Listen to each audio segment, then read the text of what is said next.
भक्तजनों, माताओं, बहनों, सादर जय श्री कृष्ण। ये लक्ष्मी नारायण भगवान की जय।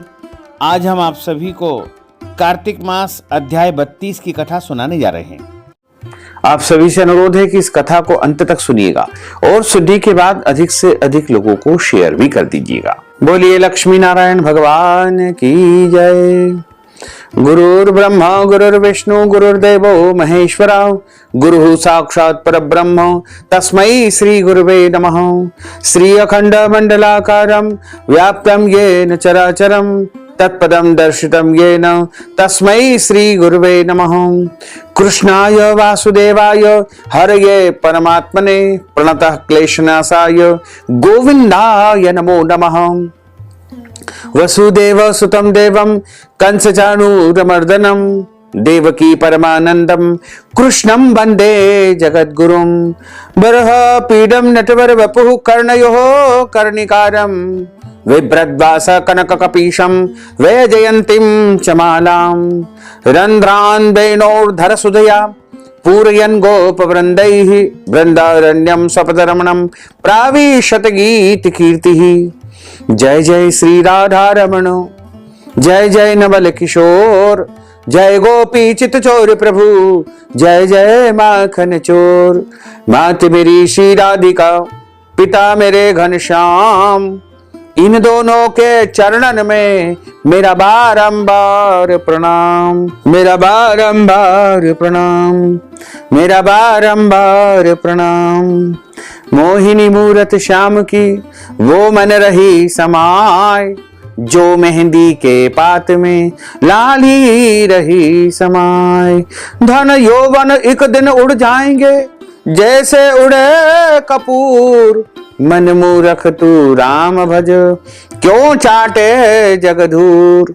राम कृष्ण दो एक है अंतर नहीं निमेष, इनके नयन गंभीर है उनके चपल विशेष, उनके चपल विशेष। बोलिए श्री वृंदावन बिहारी लाल की जय, गोपाल कृष्ण भगवान की जय, श्री गिरिराज धरण की जय, श्री बाल कृष्ण लाल की जय, श्याम सुंदर श्री यमुने महारानी की जय, जगत गुरु श्री वल्लभाधीश की जय, गोसाई जी परम दयाल की जय, श्री गुरुदेव की जय, लाडले लाल की जय, आज के आनंद की जय। सूत जी महाराज बोले, हे ऋषियों, अब मैं तुम्हें भगवान के जागने के दिन अर्थात प्रबोधिनी एकादशी का वृत्तांत कहता हूं। एक बार नारद जी ने ब्रह्मा जी से इस दिन का महत्व पूछा। तब ब्रह्मा जी बोले कि हे नारद, लक्ष्मी जी के शयन से उठने के 12 दिनों के बाद भगवान विष्णु कार्तिक के शुक्ल पक्ष की एकादशी को शयन के पश्चात उठते हैं, इसलिए इसे प्रबोधिनी एकादशी भी कहा गया है। इस एकादशी का व्रत करने से अनंत पुण्य फल की प्राप्ति होती है तथा अनेक जन्मों के पाप नष्ट हो जाते हैं। चातुर्मास अर्थात 4 माह का जो व्रत होता है वह इसी दिन समाप्त होता है। हे पिता, इस व्रत को कैसे करें? नारद जी के पूछने पर ब्रह्मा जी बोले, हे पुत्र, जिस प्रकार सभी एकादशियों का व्रत होता है उसी प्रकार इस एकादशी का भी व्रत करें। व्रत करने वाले को ओम नमो भगवते वासुदेवाय महामंत्र का जाप एवं रात्रि जागरण करना चाहिए।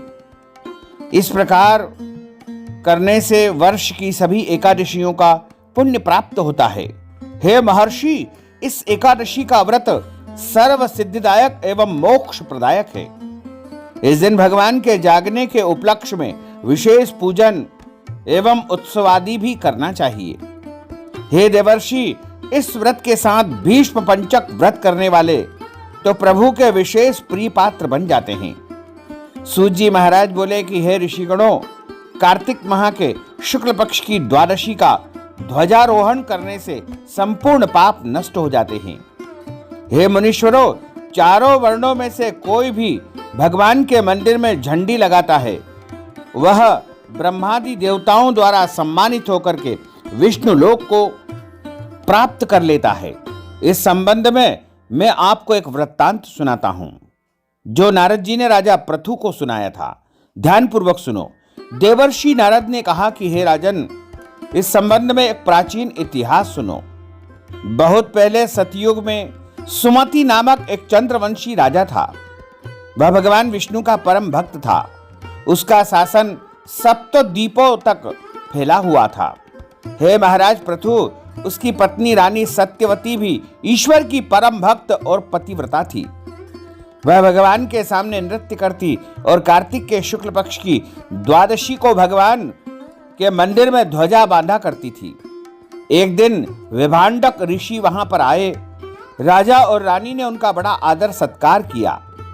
उस दिन राजा रानी ने ध्वजारोहण किया, जिसे देख करके ऋषिवर ने कहा कि हे राजन, भगवान को प्रसन्न करने के और भी अनेक साधन हैं। तब आपकी ध्वजारोहण करने में इतनी श्रद्धा क्यों है? यह सुनकर के राजा सुमति ने कहा कि हे महाराज, इसका बड़ा ही अद्भुत इतिहास है। वह मैं आपको सुनाता हूं। पूर्व जन्म में मेरा नाम मालिनी था। ब्राह्मण कुल में उत्पन्न होकर भी मैं शूद्रों की भांति कार्य करता था। द्वेष, कुकर्म, पाप और वेश्यागमन यही मेरे कार्य थे। इन कुकृत्यों के कारण ही मेरे बंधु बांधवों ने मुझे परित्याग कर दिया। तब मैं वन में जाकर एक टूटे फूटे विष्णु मंदिर में निवास करने लगा। मैं वन में जीव जंतु एवं मृगादि मार करके अपनी क्षुधा शांत किया करता था।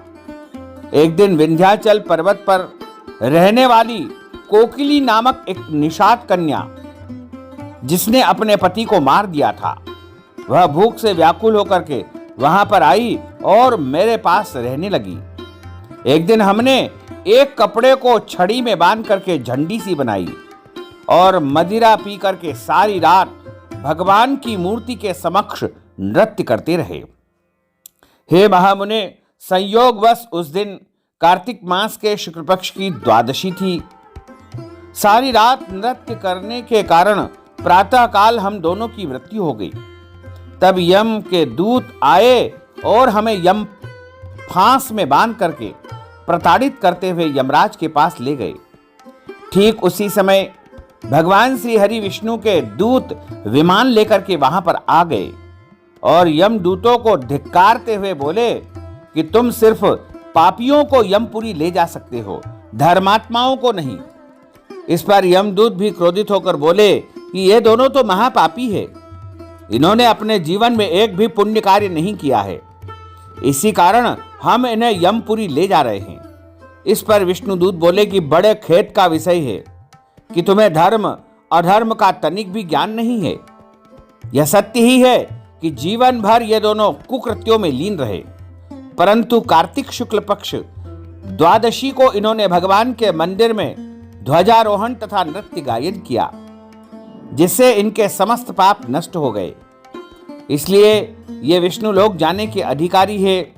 हे दूतों, भले ही इन्होंने यह कार्य अनजाने में किया है, किंतु भगवान को प्रिय लगने वाला कार्य किया है। इस प्रकार है महामुने, वे हमें विमान में बैठा करके विष्णु लोक को ले गए। इस प्रकार अपनी कथा समाप्त करते हुए राजा सुमति ने कहा कि हे पूज्य मुनीश्वर, अनजाने में भी किए गए ध्वजारोहण का जब ऐसा फल है, तो जरा विचार करें कि श्रद्धापूर्वक कार्तिक माह के शुक्ल पक्ष की द्वादशी को किए गए ध्वजारोहण का कितना फल होगा। उसका तो वर्णन ही नहीं किया जा सकता। यह कथा सुनकर के विभांडक ऋषि ने राजा रानी को आशीर्वाद दिया और तपस्या करने के लिए वन की तरफ प्रस्थान कर गए। इस प्रकार यहाँ पर कार्तिक मास के महात्म अध्याय 32 की कथा का समापन होता है। बोलिए श्री लक्ष्मी नारायण भगवान की जय। अच्युतम केशवम राम नारायणम कृष्ण दामोदरम वासुदेवम हरे श्रीधरम माधवम गोपिका वल्लभम श्री जानकी नायकम श्री रामचंद्रम भजे जानकी मनोहरम सर्वलोक नायकम श्री शंकरादि सेवितम पुण्य नाम कीर्तनम श्री राम राम राम राम राम नाम तायकम। राम कृष्ण कृष्ण वासुदेव भक्ति मुक्तिदायकम, राम कृष्ण वासुदेव भक्ति मुक्तिदायकम, राम कृष्ण वासुदेव भक्ति मुक्तिदायकम, राम कृष्ण वासुदेव भक्ति मुक्तिदायकम, राम कृष्ण वासुदेव भक्ति मुक्तिदायकम। बोलिए श्री लक्ष्मी नारायण भगवान की जय, श्री वृंदावन बिहारी लाल की जय, गोपाल कृष्ण भगवान की जय, श्री गिरिराज धरण की जय, श्री गोवर्धन नाथ भगवान की जय, श्री श्याम सुंदर यमुने महारानी की जय, जगत गुरु श्री वल्लभाधीश की जय, गुसाई जी परम दयाल की जय, श्री गुरुदेव की जय, लाडले लाल की जय। धर्म की जय हो, अधर्म का नाश हो, प्राणियों में सद्भावना हो, विश्व का कल्याण हो, सनातन धर्म की जय हो, गौ माता की जय हो, नगर बस्ती की जय हो, आज के आनंद की जय हो, कल के आनंद की जय हो, परसों के आनंद की जय हो, बरसों बरसों के आनंद की जय हो।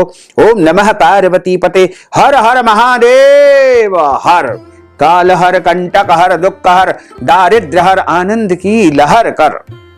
साथ ही आप सभी से अनुरोध है कि हमारे इस ज्ञानवर्धक वीडियो को अधिक से अधिक लोगों को शेयर करिएगा, लाइक करिएगा, कमेंट करिएगा, और यदि अभी तक आपने सब्सक्राइब नहीं किया है तो अभी और इसी समय सब्सक्राइब कर लीजिए, ताकि इसी प्रकार की ज्ञानवर्धक वीडियो सबसे पहले आपको प्राप्त हो सके। आपको और आपके पूरे परिवार को सादर जय श्री कृष्ण, सादर धन्यवाद।